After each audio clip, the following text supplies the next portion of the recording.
সুবোধপুর বন্ধুরা, কেমন আছেন? চলে আসলাম এক মাসের মধ্যে। কিন্তু প্রচুর বিল্ডিং রয়েছে, যে বিল্ডিংগুলা রাস্তার মধ্যে এভাবে ব্যবসা চলছে। মানুষ যেখান থেকে হাঁটে সেখান থেকে ব্যবসা শুরু হয়।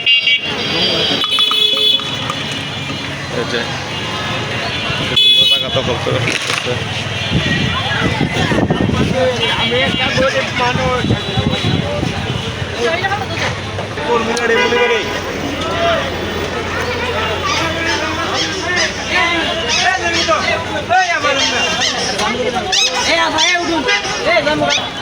প্রচুর কংক্রিট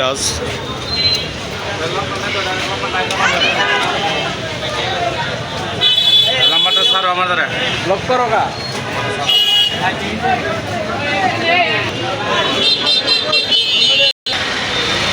প্রচুর অটোরিকশা রিক্সা রয়েছে শহরে, আর ব্যবসা কিন্তু প্রচুর বিভিন্ন ধরনের ব্যবসা রয়েছে রমজাতে আমাদের।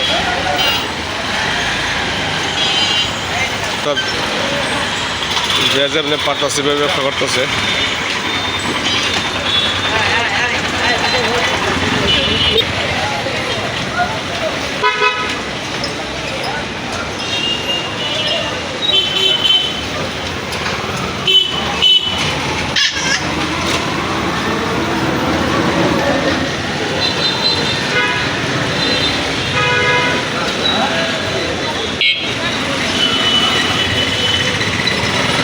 দাদা কি অবস্থা? যাচ্ছেন কোথায়? যাচ্ছেন কোথায়?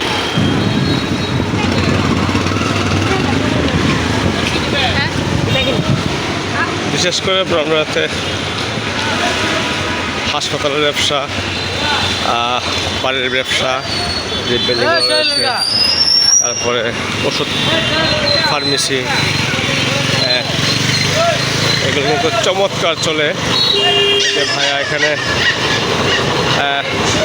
আখের রস তৈরি করতেছে বিক্রির জন্য। এগুলো কিন্তু আপনার পুকুরে বিকিয়ে রাখে, বিকিয়ে রেখে রস বানানোর জন্য এগুলা করে। আসলে সব কিছুর মধ্যে একটু পাবলিকের দুর্বলতা রয়েছে। আর এই যে এই পুকুরটা অনেক পুরানা, আগে পরিষ্কার ছিল, কিন্তু এখন পুকুরে অনেক ময়লা রয়েছে। কারণ হচ্ছে পাবলিক তো যেভাবে মৌসুমভাবে ময়লা ফেলে দেয়, দখল করে নেয়। এই যে দেখেন এদিকে প্রচুর ময়লা রয়েছে পুকুরে। এই পুকুরে আপনার একটু ছোটোবেলা স্নান করছি, নদীও পাশে, কিন্তু তবু অনেক স্নান করেছি। একদম জল পরিষ্কার ছিল, তো এখন পরিষ্কার না। টাকা আম কত করে কেজি? আমের কেজি কত? 70 কেজি। রূপালি না? আমরুপালি। আমরুপালি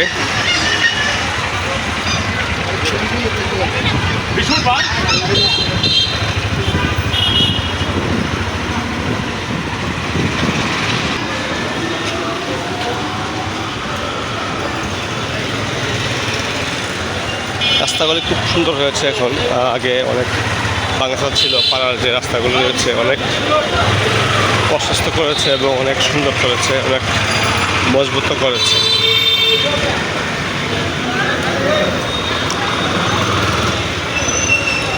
গ্যাস কিন্তু খুবই সংকট, তারপর বিল্ডিং হচ্ছে অনবরত। যাদের 8 তলা করার কথা করছে 12 তলা, যাদের 5 তলা করার কথা করছে 8 তলা 10 তলা। এতে কোনো বাধা বিঘ্ন আসে না, আর কিছু কষ্ট হয়। ব্যবসার জন্য মানুষ যত 2 নম্বরই প্রসেস আছে সেগুলো ব্যবহার করে আমাদের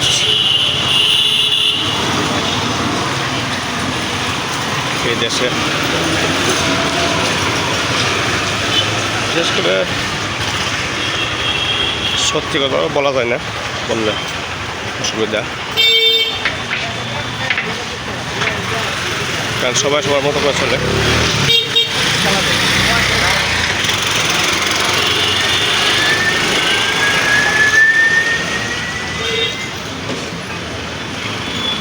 এখানে রয়েছে বিভিন্ন চেয়ারের দোকান, এখানে চেয়ার,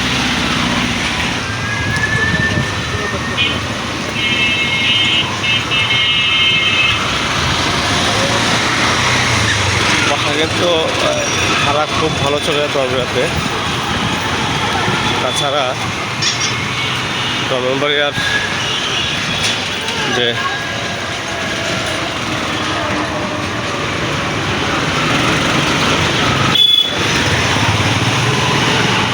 ব্যবসা, বাসা ভালো ফ্ল্যাট নিলে একটা ফ্ল্যাটে থাকতে গেলে 18,000 20,000 টাকা খরচ হয়। আর মোটামুটি ভালোর মধ্যে 4তলা 5তলা হলে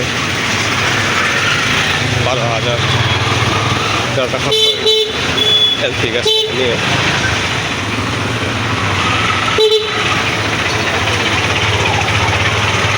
এলপি গ্যাস ছাড়া কিন্তু বিল্ডিং চলেই না, কারণ ভালো রান্নাবাড়ি কোথায় করবে তারা। সুন্দর একটা দোকান হয়েছে, খুব সুন্দর।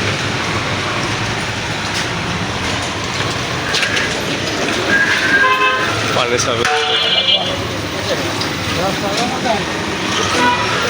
আর রাস্তার জন্য পাবলিক বলতেছে রাস্তাটা কী অবস্থা। তো রাস্তা তো কাজ ধরবে, কিছুদিনের মধ্যে কাজ ধরবে, সব কিছু মোটামুটি করে দিচ্ছে।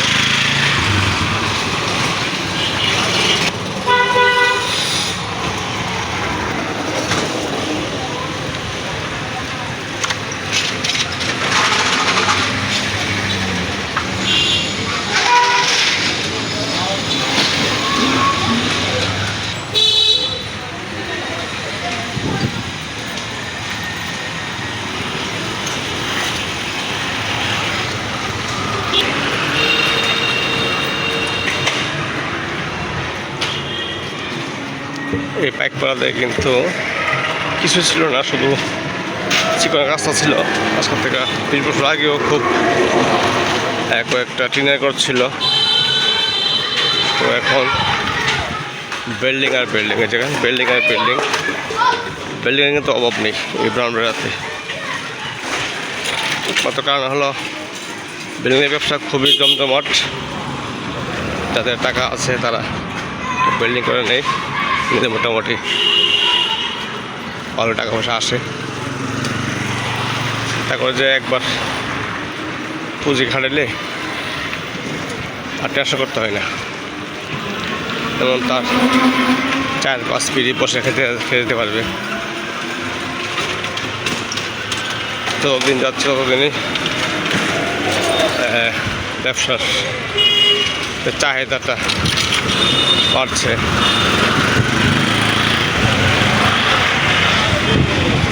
আর বিল্ডিং হয়তো না করলে, এই বিল্ডিং না করলে যে শহরের মানুষ, গ্রামের মানুষ শহরে এসে পড়ছে, এগুলা কিন্তু থাকার জায়গা পাইতো না। থাকার জায়গা না পাইলে মানুষগুলা খুব কষ্ট করতো একটু উচ্চ শিক্ষার জন্য। বাজারে কেমন আছেন? ভালো নেই?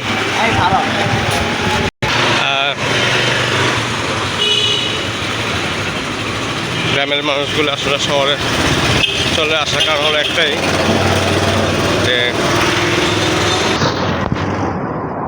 বলছে হ্যাঁ, গ্রামের লোকজনগুলো আসলে উচ্চ শিক্ষার জন্য চলে আসে। প্রত্যেক শহরেই চলে যায়, শহরে না গেলে তাদের ছেলে মেয়ে মানুষ পাওয়া যায় না, চলে আসে। আর বিশেষ করে গ্রামে কিন্তু পরিবেশ ভালো থাকে, তারপরে চলে আসে। যাই হোক, এই বিল্ডিং না হলে হয়তো এই আমাদের মতো গ্রামের মানুষগুলি শহরে আসতে পারতো না, সুযোগ সুবিধা ভালো করতে পারতো না।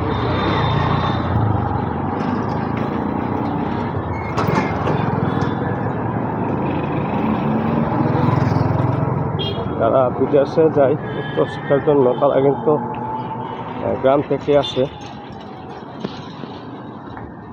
আর গ্রামের মানুষগুলো কিন্তু অনেক বাতাবিনা থাকে, যার কারণে তারা এত স্ট্যান্ড বাই হতে পারে না।